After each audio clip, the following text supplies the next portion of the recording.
Ibu Yeni Yuliatin RASB. Kepada beliau kami persilakan.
Hadirin yang bersilakan duduk kembali. Persilakan.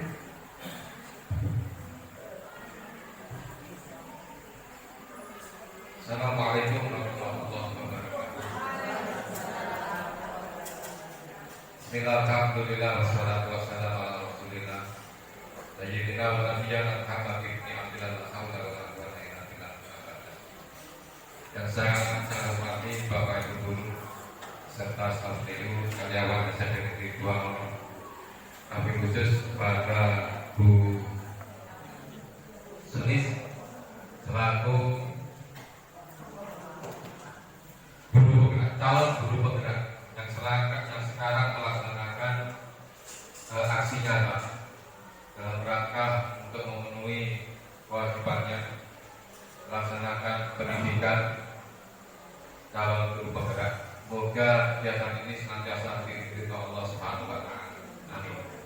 Selawat dan salam berlimpah kepada kita Nabi besar Muhammad sallallahu alaihi wasallam.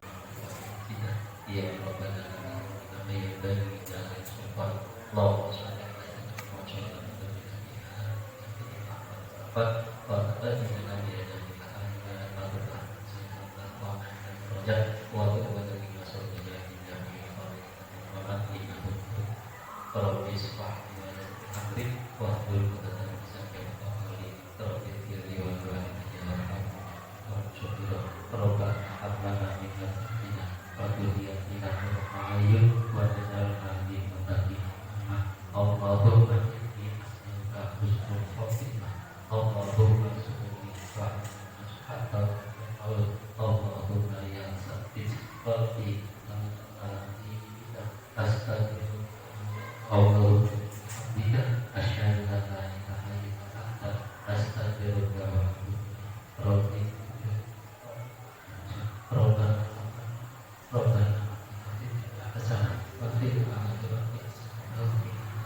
Waalaikumsalam warahmatullahi wabarakatuh.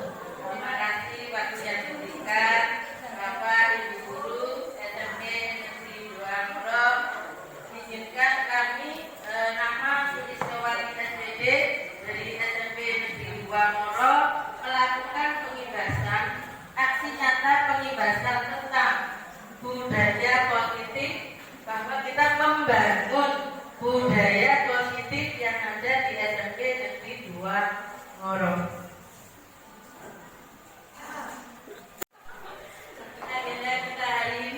yaitu pembukaan dan perkenalan, presentasi konsep, tanya jawab dan refleksi.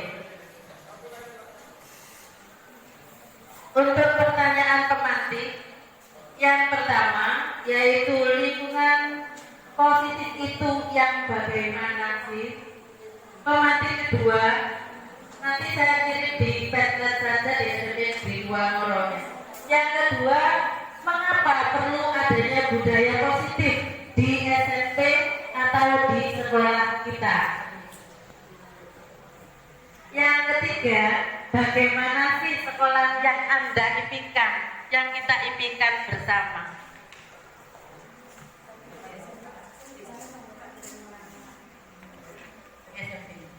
Untuk jawabannya Bapak Ibu bisa buka di SMP Negeri 2 Ngoro, grup SMP, itu buka Padletnya. Bapak Ibu bisa menggunakan Chrome. Kalau misalkan itu ada posisi di browser, jadi jangan kompas dulu baru dibuka di Chrome. Terima kasih. Waktunya 5 menit cukup ya.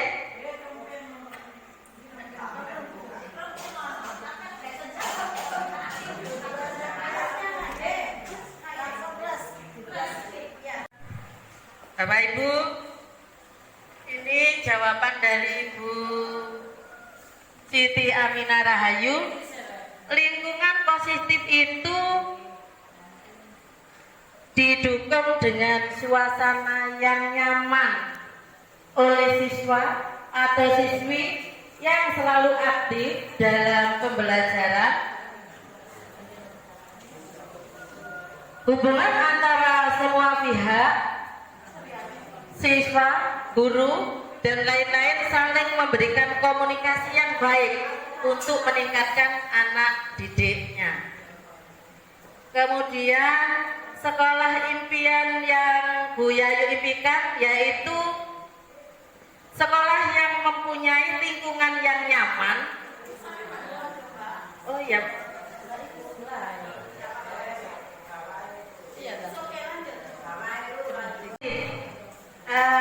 Adakah Bapak Ibu yang sudah mengetahui atau mungkin begini Bapak Ibu kita sharing saja karena kita juga sudah mempelajari di PNM banyak sekali, jadi saya kira sudah banyak yang mengerti tentang budaya positif. Apakah budaya positif itu Bapak Ibu barangkali kita hanya mengingatkan kembali? Terima kasih Bu Sulis. Kalau menurut pendapat saya setelah mengamati dari beberapa aktivitas di PNM, budaya positif itu merupakan perwujudan dari nilai-nilai kebajikan atau kebaikan yang secara universal dan bisa diterapkan di sekolah sehingga menjadi kebiasaan baik atau good habit bagi siswa kita semuanya. Kira-kira seperti itu pendapat saya. Terima kasih. Terima kasih Bu Yani. Betul sekali, budaya positif itu adalah perwujudan dari nilai-nilai kebajikan atau dan Bu Yayu, sobeklah secari kertas, tuliskan sesuatu yang sangat berharga atau sangat rahasia bagi Anda. Kemudian letakkan di salah satu tangan dan genggamlah. Ya, genggamlah. Kemudian mungkin yang menggenggam bisa Bu Nurholis atau Bapak Ibu begini dengan teman sebelahnya bisa mempraktekkan, dan yang sebelahnya Bu Yayu bisa memaksa Bu Kolis, bisa merayu dengan rayuan, dengan hardikan, dengan ancaman, membujuk itu agar bagaimana tangan atau genggaman dari Bu Nurholis itu bisa membukanya atau bisa terbuka.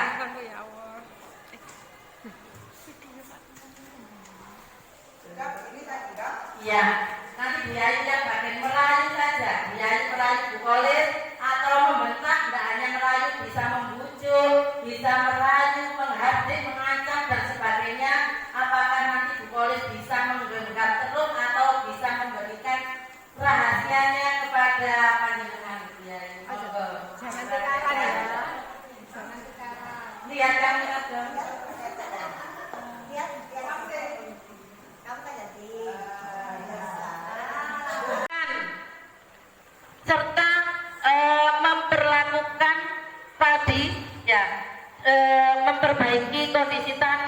memelihara tanaman padi, memberi pupuk, membasmi lalat atau jamur-jamur yang mengganggu hidup tanaman padi dan sebagainya.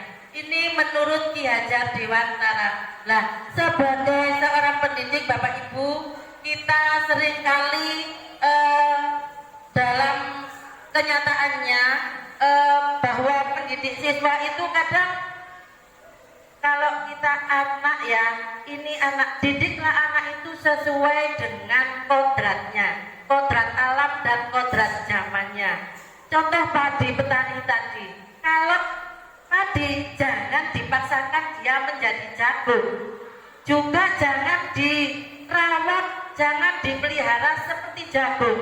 Jadi rawatlah padi ya sesuai dengan kodratnya padi, jangan memaksakan padi menjadi jagung. Begitu juga dengan anak didik kita. Anak didik kita itu sebetulnya sudah terlahir, sudah ada garisnya, kita hanya tinggal menebalkan saja. Jadi mereka itu sudah punya talenta, kita hanya memberikan, merawat, memfasilitasinya supaya talenta yang ada pada anak didik itu bisa berkembang. Jadi jangan dipaksakan seperti tadi padi menjadi jagung. Jadi kita hanya Siswa yang mengikuti peraturan yang ada di sekolah. siswa yang mengikuti peraturan yang ada di sekolah. Terima kasih Bu Iva. Tepuk tangan untuk Bu Iva. Ya, disiplin itu adalah berasal dari kata atau berkonotasi dengan disiplin dari murid-murid Prates dan Plato. Disiplin itu membuat.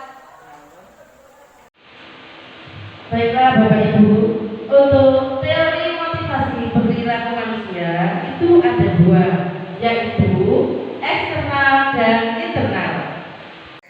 Terima kasih sebelumnya atas waktunya. Ini saya ingin menambahkan untuk poin nomor 1, nomor 2, dan nomor 3. Di poin nomor 1 itu kan ada mencatat 100 kali di dalam buku, ya, di dalam buku. Untuk siswa itu bisa juga sebagai hukuman, bisa juga sebagai konsekuensi. Kenapa saya bilang bisa sebagai hukuman dan konsekuensi? Kalau hukuman berarti Bapak Ibu guru tidak ada akad. Ya. Kalau hukuman berarti Bapak Ibu guru tidak ada akad. Jadi itu langsung insidental. Begitu anak-anak terlambat, Bapak Ibu guru langsung menghukum. Tapi itu bisa juga menjadi konsekuensi kalau itu sudah ada akad dari Bapak Ibu guru tersebut. Jadi itu kemungkinan bisa menjadi hukuman, bisa menjadi konsekuensi. Jadi itu saya menambahkan seperti itu Bu Suri. Karena apa? Jadi tadi kemungkinan dari awal sudah ada konsekuensi, misalnya bahasa Inggris. Kamu telat masuk, berarti kamu harus jalan jongkok. Kelihatannya sepele, tapi itu bisa konsekuensi, bisa hukuman. Terima kasih. Assalamualaikum. Terima kasih. Terima kasih Bu Kolis. Aplaus untuk Bu Nur Kolis. Bu Yayu, kemarin kebetulan saya nonton di TikTok. Nah ini ada Bapak Ibu yang menjelaskan. Kira-kira kalau hukuman memang benar kata Bu Yayu, kita tidak memberikan perasaan tidak nyaman pada siswa. Karena kalau kamu mendapat nilai 0, kamu akan saya hukum di depan kelas, itu kan memalukan. Sedangkan kalau konsekuensi itu lebih ke tanggung jawab anaknya yang diambil. Contohnya, ketika anak kita membeli makanan dan makanannya tidak dihabiskan, sebenarnya itu tidak boleh. Jadi kita harus jangan dibiarkan, tetapi kita akan memberikan konsekuensi. Kamu sudah membeli makanan itu, bagaimanapun rasanya enak atau tidak harus dimakan. Itu namanya ada konsekuensi, sehingga ada tanggung jawab yang dijalankan oleh anak tersebut. Sedangkan untuk penghargaan, betul juga tadi katanya Bu Yani juga bahwa penghargaan itu sebagai reward jika anak kita itu mendapatkan nilai baik, tetapi rewardnya tidak berupa uang atau barang biar tidak menjadi kebiasaan, karena nanti akan ada orientasi ke uang seperti itu, tapi lebih ke anak bunda sudah pintar ya sekarang dengan lebih kata-kata yang membangun semangat agar capaian prestasinya tidak menurun. Kira-kira seperti itu. Terima kasih. Terima kasih Bu Yani, betul sekali. Aplaus dulu Bu Yani. Yaitu kemudian gunakan masker, bisa diganti kesehatan atau keselamatan. Jangan berlari di kelas atau koridor. Ini keselamatan keamanan.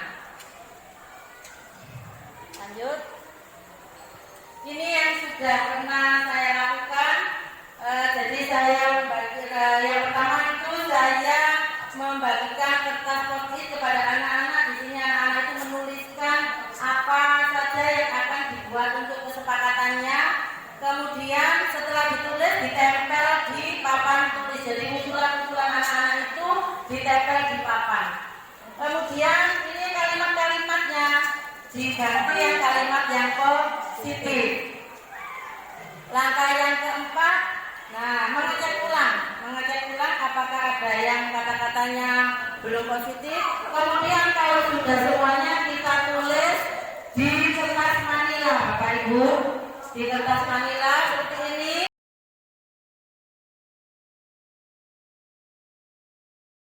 Memenuhi kebutuhan dasarnya, yaitu ada 5 dasar kebutuhan manusia, yaitu bertahan hidup, kasih sayang, penguasaan, kesenangan, dan kebebasan. Baiklah Bapak Ibu, ini 5 posisi kontrol. Nanti Bapak Ibu bisa apa yang sering kali Bapak Ibu lakukan, bisa dibandingkan di sini. Jadi 5 posisi kontrol di sini. 1. Penghukum. 2. Membuat rasa bersalah. 3. Sebagai teman. 4. Pemantau. Dan yang 5 posisi manajer. Nanti akan saya tayangkan tentang contoh dari masing-masing 5 posisi kontrol ini. Assalamualaikum. Waalaikumsalam. Silakan duduk. Kami sudah tahu kenapa dipanggil Ibu ke sini? Siap, sudah tahu. Saya pulang padahal belum pulang, Bu. Pulang dengan cara melompati pagar, Bu. Lompat bakar. Ini anak ya.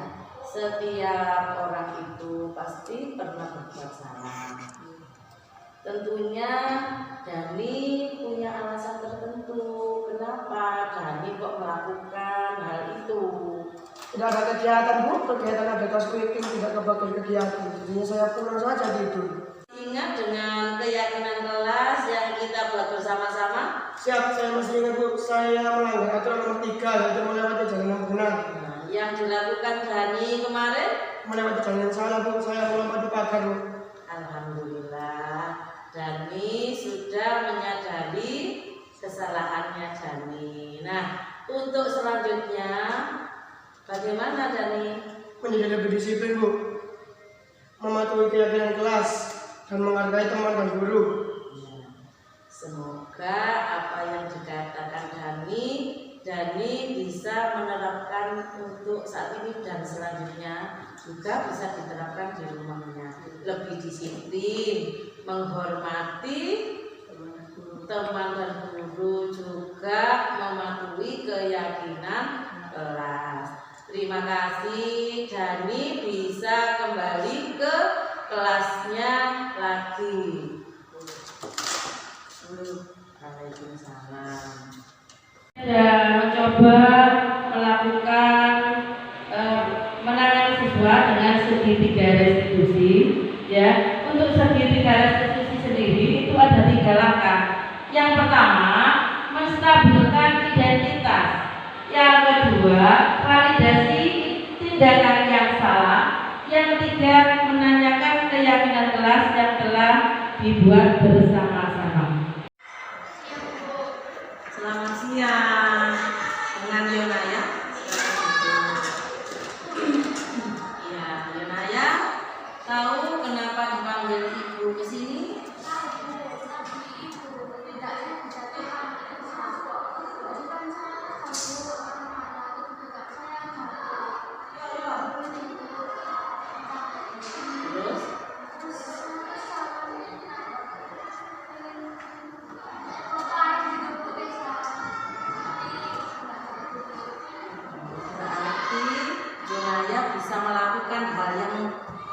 dari tadi ya.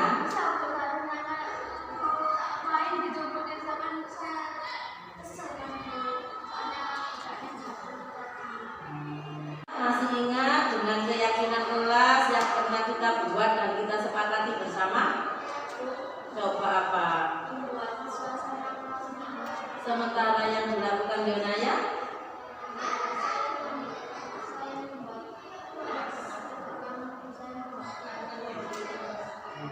Yonaya sudah menyadari kesalahannya. Kemudian dengan Keisha tadi bagaimana kelanjutannya?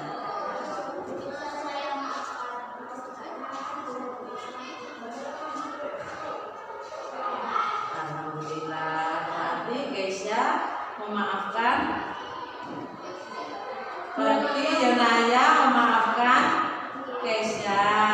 Kemudian untuk memperbaiki selanjutnya apa yang Yonaya lakukan? Tidak mengulangi lagi. Kemudian mematuhi keyakinan kelas. Terima kasih Yonaya sudah mampu menahan emosinya walaupun di tengah dengan temannya, kemudian sudah bisa memecahkan masalahnya sendiri. Semoga Yonaya tidak hanya menerapkan di sekolah, tapi juga bisa menerapkan di rumah. Sekarang Yonaya bisa kembali ke kelasnya.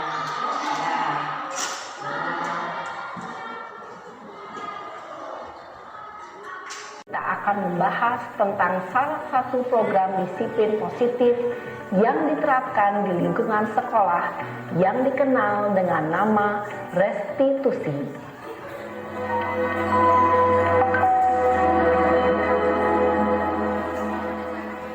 Perbedaan aturan kelas dengan keyakinan kelas, mohon untuk dijelaskan biar jelas.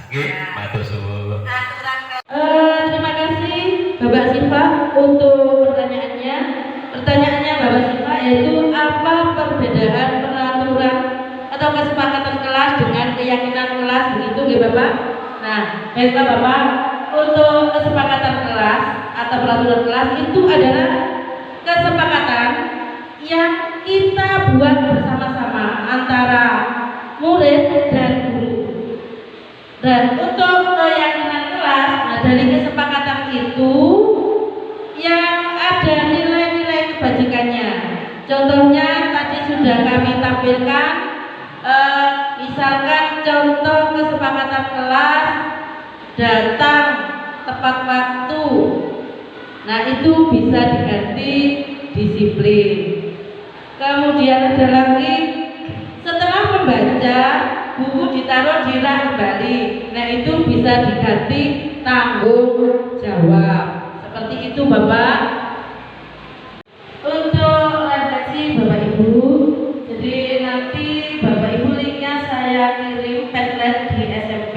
Jadi seperti tadi pada waktu menjawab awal di pertanyaan awal di tematik, sekarang Bapak Ibu menjawab refleksi dari ini. Hal baru apa yang Bapak Ibu peroleh dari sosialisasi membangun budaya positif di sekolah? Perasaan apa yang muncul selama mengikuti sesi ini, khususnya mengenai makna disiplin dan motivasi intrinsiktif? Yang ketiga, apakah yang selanjutnya akan Bapak Ibu lakukan untuk membangun budaya positif di sekolah? Pada hari ini mendapat ilmu baru lagi tentang bagaimana cara membangun budaya positif di sekolah. Saya jadi mengerti bahwa sebagai guru hanya membimbing siswa karena semua siswa memiliki kodrat alamnya sendiri. Saya juga menjadi tahu perbedaan hukuman, konsekuensi, dan penghargaan. Kita harus lebih memahami siswa kita agar nilai-nilai kebaikan yang diyakini bisa menjadi budaya positif di sekolah.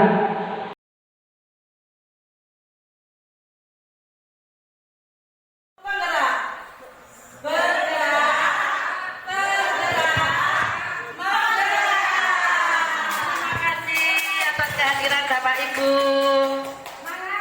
Assalamualaikum warahmatullahi wabarakatuh. Perkenalkan, nama saya Ibu Iftitahatul Fuada, guru pengampu mata pelajaran Bahasa Inggris di SMP Negeri 2 Ngoro.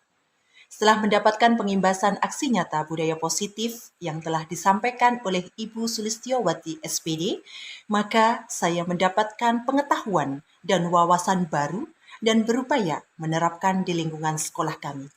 Bagaimana teori disiplin yang dikemukakan oleh Diane Gassen meliputi perubahan paradigma, konsep disiplin positif, dan motivasi, keyakinan kelas, pemenuhan kebutuhan dasar, 5 posisi kontrol, dan segitiga restitusi, di mana untuk membangun budaya positif, aman, dan nyaman agar siswa mampu berpikir, bertindak, dan mencipta dengan merdeka, mandiri, dan bertanggung jawab. Sukses untuk Bu Sulistiowati SPD. Terima kasih. Assalamualaikum warahmatullahi wabarakatuh.